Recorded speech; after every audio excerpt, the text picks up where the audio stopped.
Welcome to this journey of one of the most disturbing cases in recorded history from the remote hollows of West Virginia. Before we begin, I invite you to leave a comment about where you're watching from and the exact time you heard this story. We're interested in knowing where and at what times of day or night these documented accounts arrive.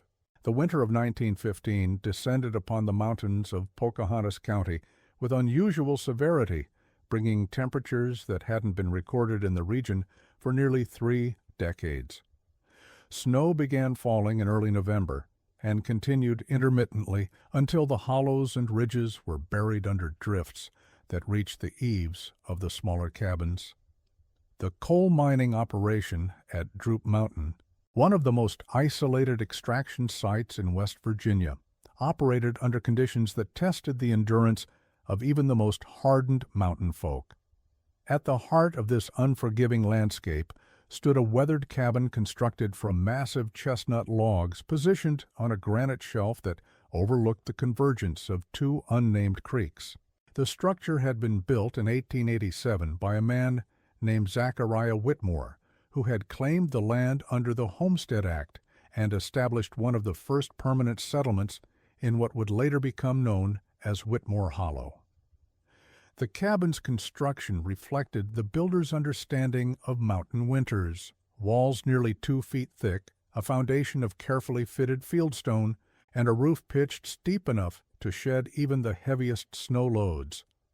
Zachariah had died in 1903, leaving the property to his 2 sons, Silas and Mordecai Whitmore.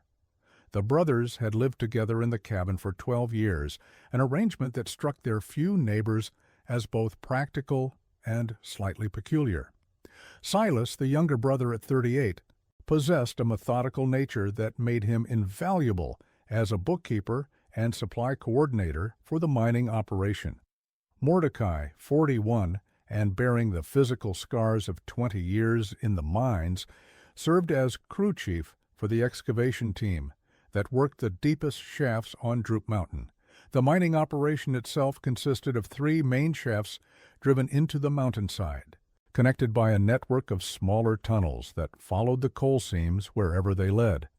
Unlike the large corporate mines that dominated other regions of West Virginia, the Droop Mountain operation remained under the control of a consortium of local investors led by a man named Cornelius Blackwood, whose family had accumulated considerable wealth through timber speculation in the late 1800s. This local ownership created a more personal relationship between the miners and their employers, but it also meant that financial pressures and personal conflicts could escalate in ways that would be impossible in larger, more bureaucratic operations. The mining crew consisted of 11 men in total, including the Whitmore brothers. Most lived in smaller cabins scattered throughout the hollow, connected by narrow paths that became treacherous during winter months. Supplies arrived by wagon train every 6 weeks during good weather, following a route that required crossing 4 separate mountain passes and fording 3 major streams. During the worst winter storms, the mining camp could be cut off from the outside world for weeks at a time. According to employment records discovered in 1952 during the demolition of the Blackwood family estate in Lewisburg, Silas Whitmore had maintained meticulous documentation of every aspect of the mining operation since 1908. His ledgers recorded daily coal production, equipment maintenance schedules, supply inventories, and wage distributions with a precision that impressed even the consortium's accountants in Charleston. This attention to detail had earned him a salary nearly 50% higher than the standard miner's wage, along with the authority to make purchasing decisions and coordinate the timing of supply deliveries. Mordecai's role required different skills, but carried equal importance. As crew chief, he was responsible for the safety of the men working the deepest and most dangerous sections of the mine. The coal seams at Droop Mountain lay at unusual depths, requiring excavation techniques that pushed the limits of available technology. Cave-ins were a constant threat. Gas accumulations could create explosive conditions without warning, and the sheer physical demands of the work claimed at least one life every winter. Mordecai's experience had saved countless lives over the years, and his authority in matters of mine safety was absolute. The relationship between the brothers had always been complex, marked by the kind of tensions that develop when two strong-willed men are forced into constant proximity by circumstance and mutual dependence. Silas possessed a formal education unusual for the region, having completed 8 grades of schooling before economic necessity forced him into mining work. He could read and write with facility, perform complex mathematical calculations, and had taught himself basic principles of engineering and geology through books ordered from Charleston. His intellectual capabilities, combined with his access to the operation's financial records, gave him knowledge and influence that extended far beyond his official duties. Mordecai, by contrast, had learned everything through direct experience. He could assess the stability of a tunnel ceiling by the sound it made under pressure, predict the behavior of coal seams by subtle changes in their color and texture, and navigate the underground passages in complete darkness using only his sense of spatial relationships developed through years of working in cramped, poorly lit conditions. His authority derived not from formal knowledge, but from the absolute trust of men who knew their lives depended on his judgment. These differences in background and expertise had created a dynamic in which each brother possessed influence the other lacked. Silas controlled the flow of money and supplies, while Mordecai controlled the flow of coal that generated the revenue. Both understood that their individual success depended entirely on their ability to maintain their partnership. Yet both also harbored resentments and ambitions that created underlying tension in their daily interactions. The first indication that this delicate balance was beginning to deteriorate appeared in Silas's personal correspondence with a woman named Octavia Kendrick, who lived in Beckley and served as a purchasing agent for several small mining operations throughout southern West Virginia.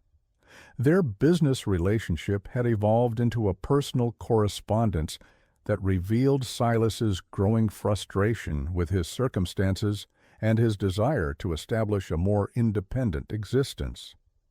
In a letter dated September 14, 1915, and discovered among Octavia's papers following her death in 1943, Silas wrote, "The operation here continues to prosper, but I find myself increasingly constrained by arrangements that made sense years ago, but now limit my ability to pursue opportunities that could improve our circumstances significantly.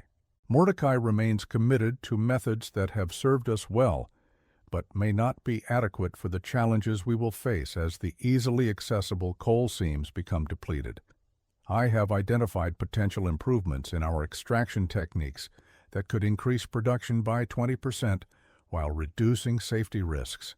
But implementing these changes would require an initial investment that exceeds my authority to approve." The letter continues with details about Silas's exploration of business partnerships with mining equipment suppliers in Charleston, relationships that could potentially provide access to newer extraction technologies in exchange for exclusive supply contracts. More significantly, the letter reveals that Silas had been contemplating leaving the Droop Mountain operation entirely to establish his own mining consultancy business, using his expertise in operations management to assist smaller mining companies throughout the region. Octavia's response, dated September 28, 1915, encouraged Silas's entrepreneurial ambitions while warning him about the risks of abandoning a secure position for uncertain prospects. She wrote, "Your qualifications and experience would indeed be valuable to mining operations throughout West Virginia, but establishing an independent consulting practice would require capital resources and professional connections that may be difficult to develop from your current isolated location. Perhaps a gradual transition would be more prudent beginning with part-time consulting work that could be conducted during periods when the Droop Mountain operation requires less intensive supervision. These letters establish that by the autumn of 1915, Silas had become increasingly dissatisfied with his situation and was actively planning changes that would fundamentally alter the dynamics of the Whitmore brothers' partnership. However, there is no indication in the correspondence that he had discussed these plans with Mordecai, suggesting that he was preparing to present his brother with an ultimatum rather than seeking a collaborative solution to their diverging interests. The mining operation's financial records for 1915, examined during a 1958 investigation into historical mining practices conducted by the West Virginia Department of Commerce, reveal additional sources of tension within the Droop Mountain Consortium. Coal prices had fluctuated significantly throughout the year due to transportation disruptions caused by labor disputes affecting the railroad systems that connected West Virginia mines to markets in the eastern cities. These price variations had created opportunities for increased profits, but they had also generated pressure to maximize production during periods of peak demand. Cornelius Blackwood's correspondence with other consortium members, preserved in the papers of attorney Hamilton Cross and discovered during probate proceedings in 1961, shows that the investors had become increasingly concerned about their ability to compete with larger mining operations that possessed superior equipment and more efficient transportation arrangements. In a letter dated October 5, 1915, Blackwood wrote, "Our production costs per ton remain competitive, but our inability to respond quickly to market fluctuations limits our profitability during peak demand periods. We must either invest in significant equipment upgrades or accept that our operation will gradually lose market share to larger, more flexible competitors." The financial pressure described in Blackwood's correspondence had led to discussions about selling the Droop Mountain operation to a larger mining company, a development that would have eliminated the jobs and livelihood of everyone associated with the consortium. According to meeting minutes discovered in Cross's files, these discussions had progressed to the point where preliminary valuations had been conducted and potential buyers had been identified. However, the sale negotiations had been suspended pending a comprehensive audit of the operation's assets and production capacity, scheduled to begin in November 1915. This audit would require detailed examination of all financial records, production logs, and equipment inventories, placing enormous responsibility on Silas as the operation's primary record keeper. Any discrepancies or irregularities discovered during the audit could significantly reduce the sale price or potentially derail the transaction entirely. The pressure to ensure that all documentation was accurate and complete created additional stress for Silas, who was already struggling with his desire to pursue independent opportunities and his obligation to maintain the operation's day-to-day functions. Mordecai's perspective on these developments can be inferred from testimony provided years later by surviving members of the mining crew. In 1956, Hiram Tolliver, who had worked as a shaft excavator under Mordecai's supervision, was interviewed by a researcher from West Virginia University, who was documenting oral histories of early mining operations. According to Tolliver's account, Mordecai had become increasingly agitated during the autumn of 1915, exhibiting behavior that was uncharacteristic for a man known for his steady temperament and reliable judgment. Tolliver described incidents in which Mordecai would emerge from meetings with Silas appearing visibly angry, though he never discussed the content of their conversations with the crew members. More significantly, Tolliver observed that Mordecai had begun working longer hours and pushing the excavation teams to maintain production levels that required dangerous shortcuts in safety procedures. When crew members expressed concerns about these practices, Mordecai responded with uncharacteristic harshness, threatening to dismiss anyone who questioned his decisions. The mounting tension between the brothers reached a critical point during the first week of November 1915, though the exact nature of their conflict remained hidden from other residents of the Hollow until years later. The only contemporary documentation of their disputes comes from Silas's final letters to Octavia Kendrick, which reveal a man under severe emotional stress and facing decisions that would determine the course of his remaining life. In a letter dated November 8, 1915, Silas wrote, "The situation here has become untenable, and I fear that delaying decisive action any longer will result in consequences that cannot be reversed. Mordecai and I have reached fundamental disagreements about the operation's future direction, and it has become clear that our partnership cannot continue under current arrangements. I have made the decision to proceed with my plans for independent consulting work, regardless of his objections.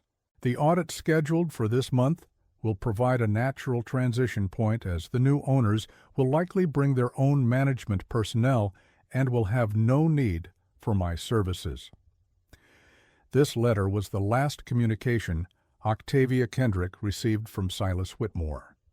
When she failed to receive her expected weekly letter by November 20th, she initially attributed the delay to weather-related disruptions in mail delivery, which were common during West Virginia winters.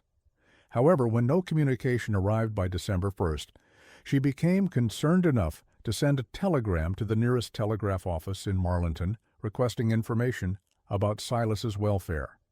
The telegram was delivered to the Droop Mountain mining camp on December 3, 1915, where it was received by Mordecai Whitmore. According to the telegraph operator's records, preserved in the files of the Pocahontas County Historical Society, Mordecai's response was brief and uninformative. "Silas departed for Charleston business. Indefinite duration stop. Will forward messages when address available. Stop M. Whitmore."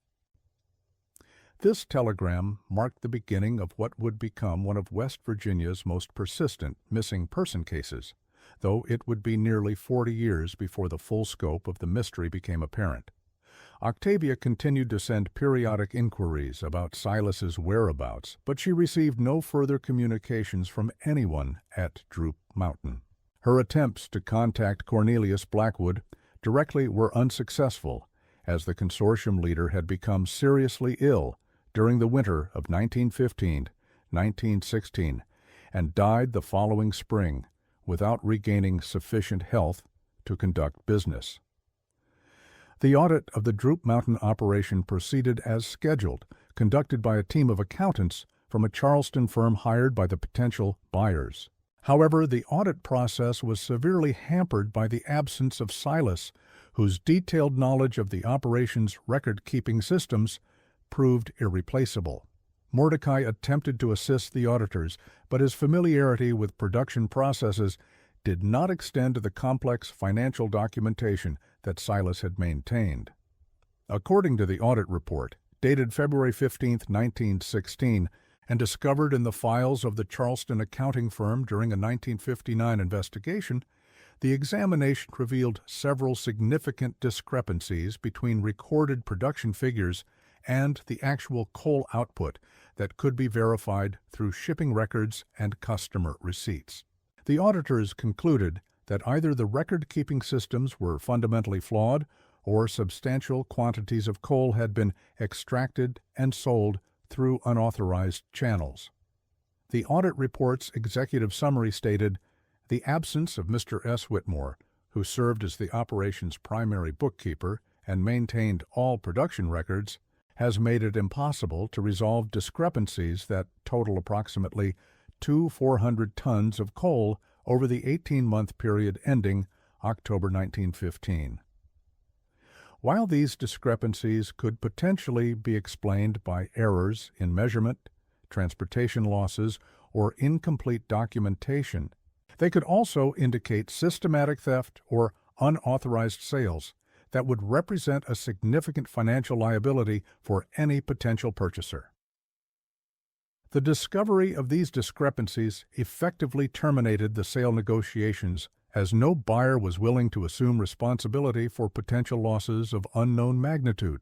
The Droop Mountain operation continued under the original consortium's ownership, but with greatly reduced investment and a much smaller workforce.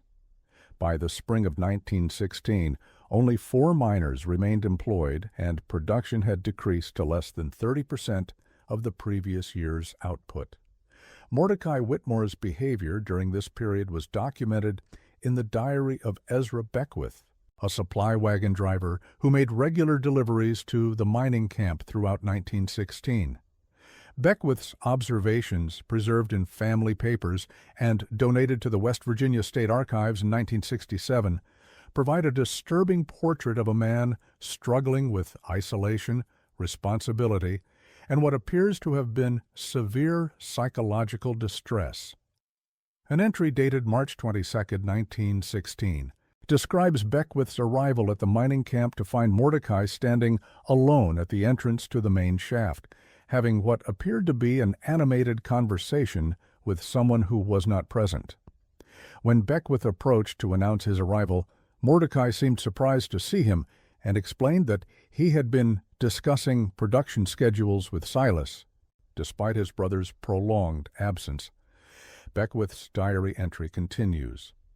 Mr. M. Whitmore appeared to have lost considerable weight since my previous visit, and his clothes hung loose on his frame in a manner that suggested poor nutrition rather than normal seasonal variations.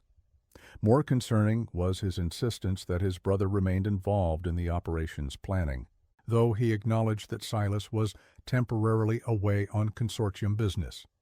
When I inquired about the duration of this business trip, Mr. Whitmore became agitated and accused me of questioning his authority to speak for the operation.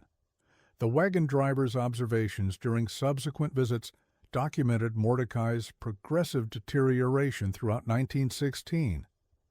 By summer, Beckwith noted that Mordecai had begun setting 2 places for meals, maintaining his brother's belongings as if he expected Silas to return momentarily, and expressing anger when reminded that the absent brother had not been seen for months. Most disturbing was Mordecai's habit of conducting detailed discussions about mining operations while addressing empty spaces, as if receiving advice and instruction from an invisible companion.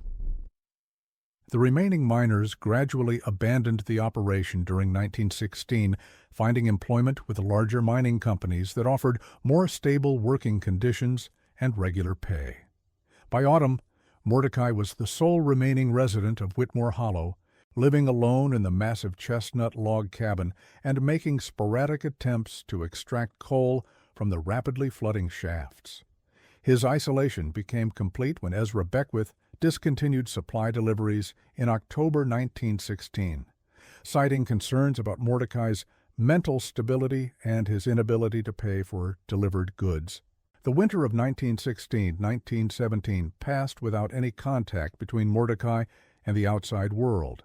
Spring arrived early that year, melting the accumulated snow by mid-March, and allowing the first travelers to venture into the hollow since the previous autumn. What they discovered there would become the subject of speculation and investigation for decades to come. Jeremiah Hoskins, a timber surveyor working for a lumber company interested in purchasing cutting rights to the forest surrounding the abandoned mining operation, was the first outsider to visit Whitmore Hollow after the winter. His report to his employer, dated April 8, 1917, and preserved in the company's archives, describes finding the cabin occupied but in a state of severe neglect. According to Hoskins's account, Mordecai answered his knock at the door, but appeared confused about the date and the purpose of the visit. He had lost substantial additional weight over the winter, and his appearance suggested someone who had been living in primitive conditions for an extended period. Most alarming was his continued insistence that Silas remain present in the cabin, though Hoskins saw no evidence of a second occupant. Hoskins wrote, "Mr. Whitmore invited me to share a meal, explaining that he would need to prepare food for 3 people, since his brother would be joining us shortly.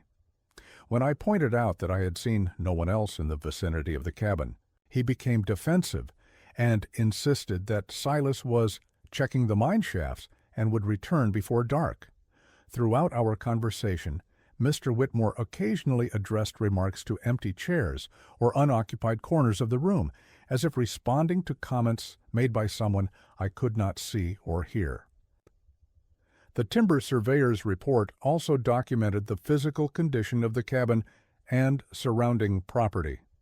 The mining equipment had been left exposed to weather and was showing signs of severe rust and deterioration. The mine shafts had partially collapsed, filled with debris and standing water that made them completely inaccessible. Most significantly, Hoskins observed that the small cemetery where Zachariah Whitmore had been buried in 1903 showed evidence of recent excavation, though he could see no indication that additional burials had taken place. Hoskins remained in the hollow for 2 days, conducting his timber survey and documenting the condition of the mining infrastructure for his employer's assessment. During this time, he observed Mordecai's daily routine, which included preparing meals for multiple people, setting aside portions of food that were never consumed, and conducting lengthy conversations with absent companions.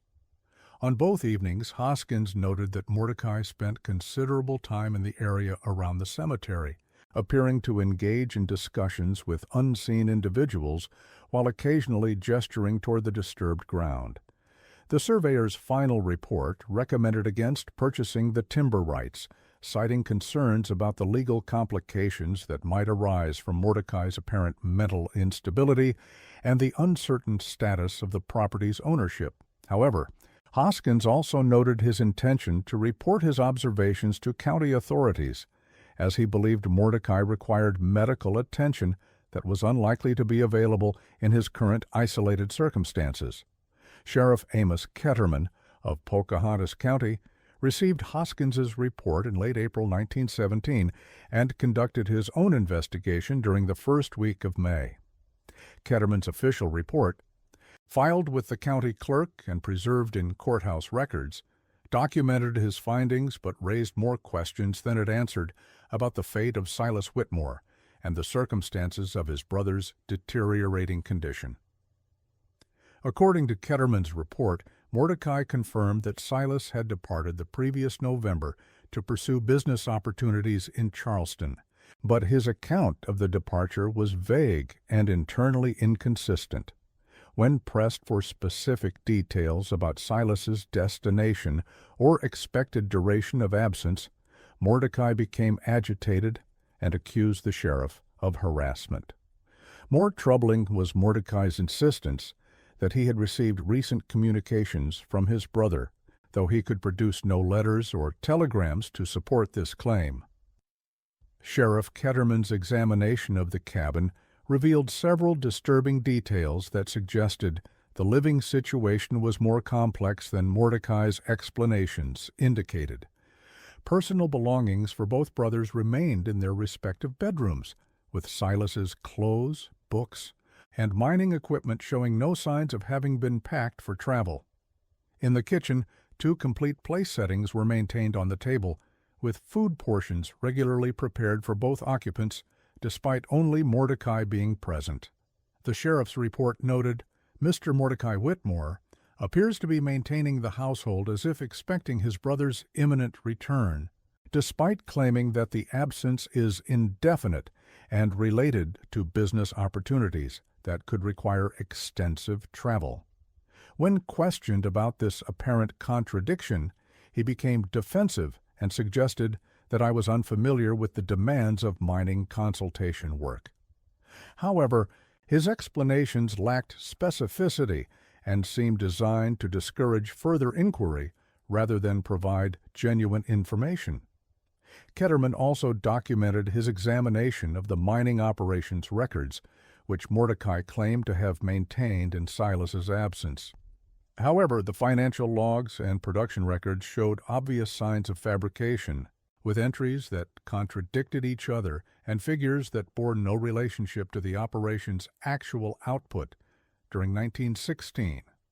Most significantly, the handwriting in these fabricated records alternated between Mordecai's distinctive script and attempts to imitate his brother's more refined penmanship. The sheriff's investigation extended to the cemetery area that had been noted by Jeremiah Hoskins as showing signs of recent disturbance.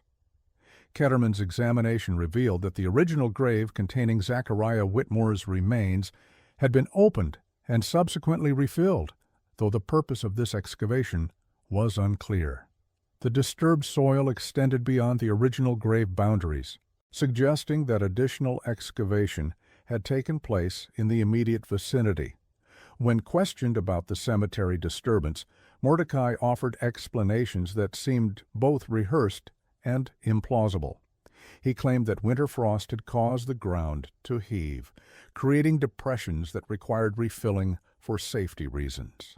He also suggested that small animals might have been responsible for some of the excavation, though the scope and systematic nature of the disturbance made this explanation highly unlikely. Sheriff Ketterman concluded his official investigation without filing charges, though his report recommended continued monitoring of Mordecai's welfare and further investigation into Silas's whereabouts if additional evidence of foul play emerged. However, the sheriff's private correspondence with the county prosecutor, discovered during courthouse renovations in 1954, reveals that he harbored serious suspicions about Mordecai's explanations and believed that a more thorough investigation would likely uncover evidence of violence. In a letter dated May 15, 1917, Ketterman wrote, "I am convinced that Mordecai Whitmore knows significantly more about his brother's disappearance than he has revealed, and I suspect that the explanation for Silas's absence is considerably darker than a voluntary business trip. However, without additional evidence or witness testimony, I lack sufficient grounds to pursue criminal charges. The isolation of their location means that any crime could have been committed without witnesses, and the time that has elapsed since Silas was last seen makes it unlikely that physical evidence remains available for examination." The prosecutor's response, dated May 20, 1917, advised Sheriff Ketterman to maintain periodic contact with Mordecai, but to avoid actions that might precipitate a dangerous confrontation. The letter noted that Mordecai's mental state appeared unstable, and that aggressive investigation techniques could potentially trigger violent behavior that might endanger both law enforcement personnel and any evidence that might still exist. This cautious approach to the investigation would prove tragically inadequate, as events during the summer of 1917 demonstrated that Mordecai's psychological condition was deteriorating far more rapidly than anyone realized. The isolation that had protected him from outside scrutiny also prevented recognition of warning signs that might have averted the final tragedy that would permanently seal the secrets of Whitmore Hollow. Ezra Beckwith, the supply wagon driver who had discontinued deliveries to the mining camp the previous year, encountered Mordecai unexpectedly during a timber surveying expedition in July 1917. Beckwith's account of this encounter, recorded in his diary and later shared with investigators, provides crucial insight into Mordecai's mental state during his final months. According to Beckwith's description, he discovered Mordecai working alone in one of the partially collapsed mine shafts, using hand tools to clear debris from passages that had been flooded and abandoned months earlier. When Beckwith called out to announce his presence, Mordecai emerged from the shaft covered in mud and carrying a canvas bag that appeared to contain heavy objects. His reaction to seeing another person was one of extreme agitation, as if he had been caught engaged in secret or forbidden activity. Beckwith wrote, "Mr. Whitmore's appearance was shocking, as he had lost additional weight, and his clothes were torn and filthy from his excavation work. More disturbing was his manner, which alternated between excessive friendliness and sudden suspicion, as if he could not determine whether I posed a threat or offered an opportunity for companionship. When I inquired about his purpose in clearing the flooded shaft, he explained that he was preparing a proper resting place for family members who deserved better accommodations than their current arrangements provided. The supply wagon driver attempted to engage Mordecai in conversation about practical matters such as food supplies and winter preparations, but found that the isolated man's responses revealed a complete disconnection from reality. Mordecai spoke confidently about plans to resume full-scale mining operations, despite the obvious impossibility of such an undertaking. He also made repeated references to consultations with Silas about equipment purchases and production schedules, maintaining the fiction of his brother's presence, even when directly challenged about the contradiction. Most disturbing was Mordecai's description of his daily routine, which included regular visits to multiple locations around the property where he claimed to conduct business meetings with various individuals. These meetings apparently involved detailed discussions about mining operations, financial planning, and family matters, though Beckwith observed no evidence that anyone other than Mordecai occupied the hollow. When Beckwith departed after this brief encounter, he carried with him the conviction that Mordecai posed a danger to himself and potentially to anyone who might stumble upon his isolated existence. However, the remote location of Whitmore Hollow and the general reluctance of area residents to involve themselves in other people's business meant that no further action was taken to address Mordecai's deteriorating mental state. The final chapter of the Whitmore family saga began to unfold in October 1917, when an early winter storm trapped Mordecai in the hollow with insufficient food supplies and no means of obtaining assistance. The storm lasted nearly 2 weeks, depositing unprecedented amounts of snow and creating conditions that would have challenged even well-prepared mountain residents. For someone in Mordecai's compromised physical and mental condition, survival would require resources and skills that he no longer possessed.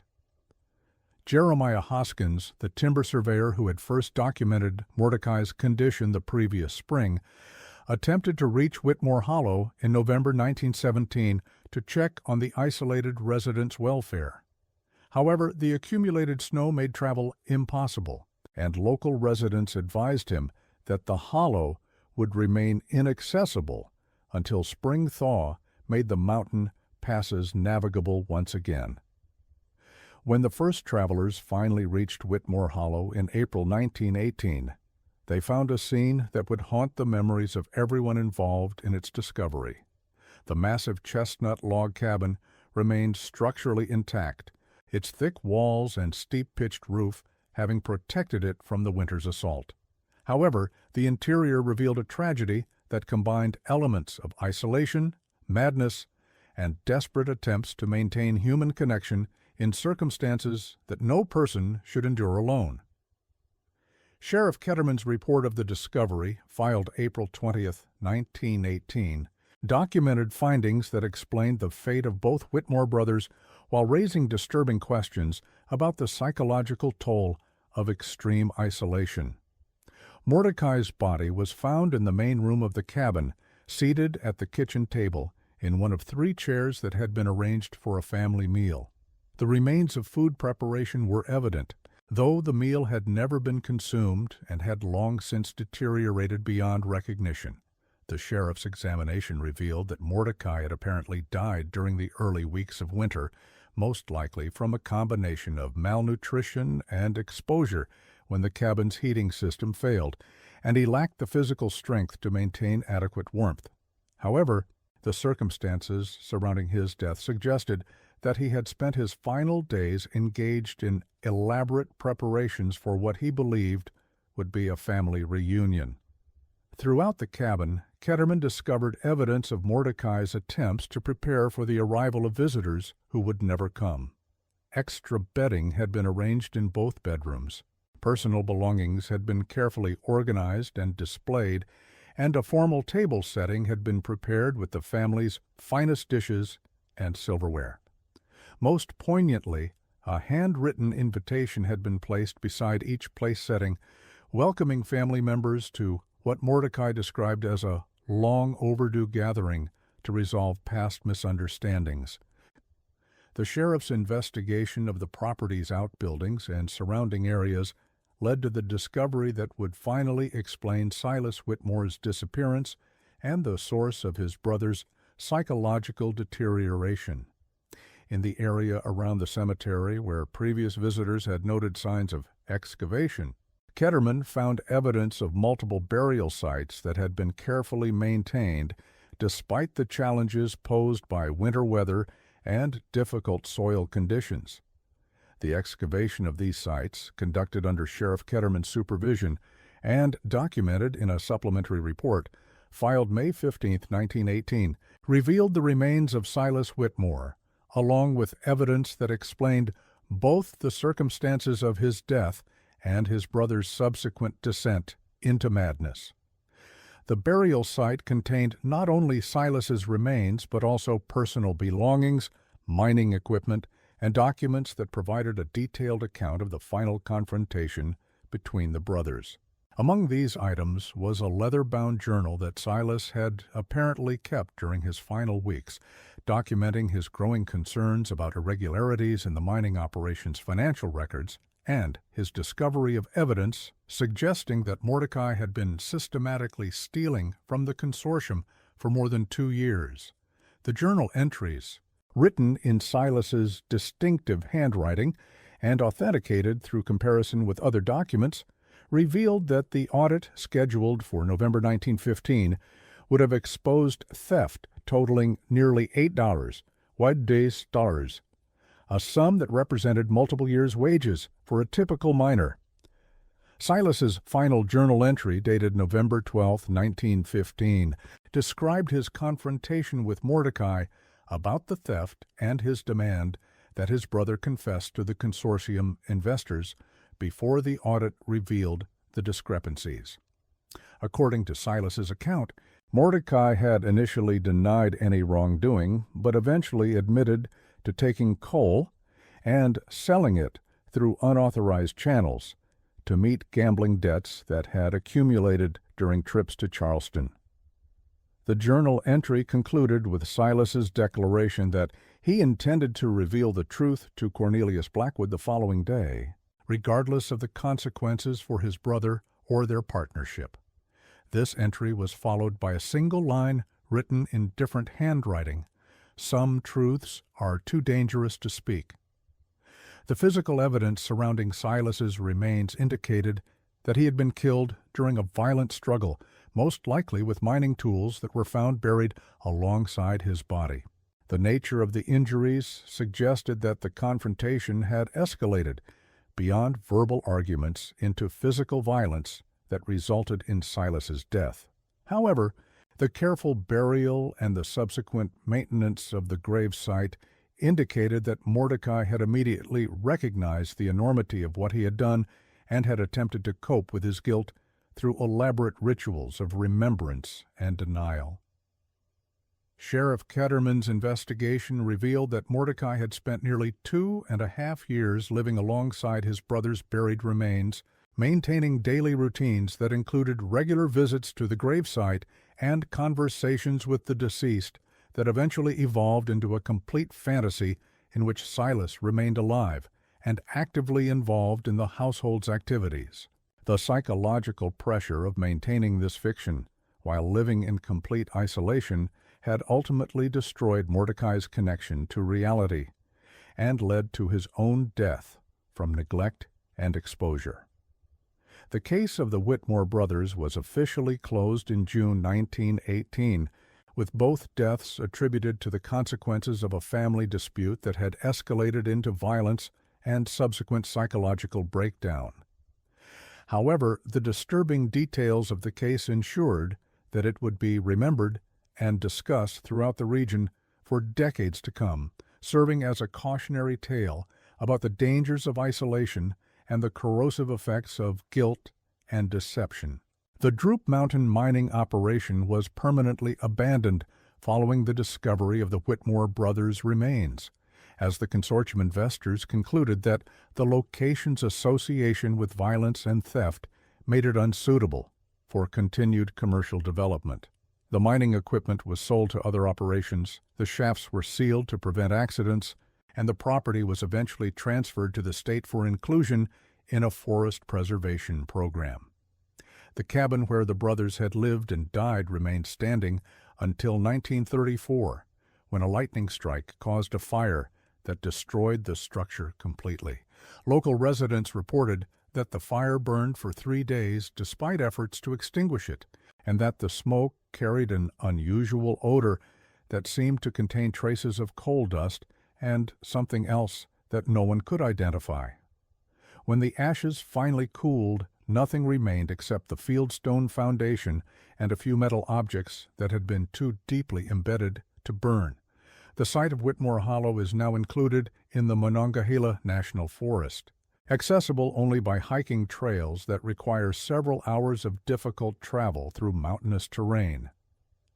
The cemetery where 3 generations of Whitmores were buried has been partially restored by volunteers from the Pocahontas County Historical Society, though no markers indicate the tragic events that unfolded there in 1915 and the years that followed. Occasionally, hikers exploring the more remote sections of the forest report finding pieces of rusted mining equipment or fragments of foundation stones that mark the locations of the abandoned settlement. These discoveries serve as reminders of lives lived in isolation and desperation, and of the terrible consequences that can result when human beings are pushed beyond their capacity to endure guilt, loss, and separation from their community. The psychological dynamics that led to the destruction of the Whitmore family continue to fascinate researchers interested in the effects of extreme isolation on human behavior.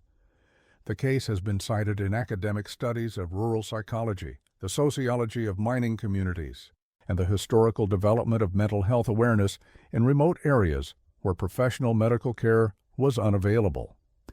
Perhaps most significantly, the Whitmore case illustrates how quickly desperate circumstances can transform ordinary family conflicts into tragedies that echo through generations. The brothers' story began with financial pressure and diverging ambitions, progressed through theft and deception, escalated into violence and murder, and concluded with psychological collapse and death. Each stage of this progression was influenced by the isolation that protected the family from outside intervention, but also prevented them from accessing resources that might have offered alternatives to violence. The records of this case, preserved in various archives throughout West Virginia, continue to attract attention from researchers, writers, and others interested in understanding the darker aspects of Appalachian history. The documentation provides unusually detailed insight into the psychology of guilt and the ways in which extreme isolation can amplify the consequences of human choices, transforming personal conflicts into generational tragedies that leave permanent scars on the landscape and the collective memory of the region. In the end, the story of Silas and Mordecai Whitmore serves as a reminder that the mountains of West Virginia hold many secrets, some of which are too disturbing to be easily forgotten or comfortably explained. The hollow where they lived and died has returned to wilderness, but the echo of their tragedy continues to resonate through the forests and memories of those who understand that isolation can be both a refuge and a trap, depending on what demons a person carries within themselves when they retreat from the world.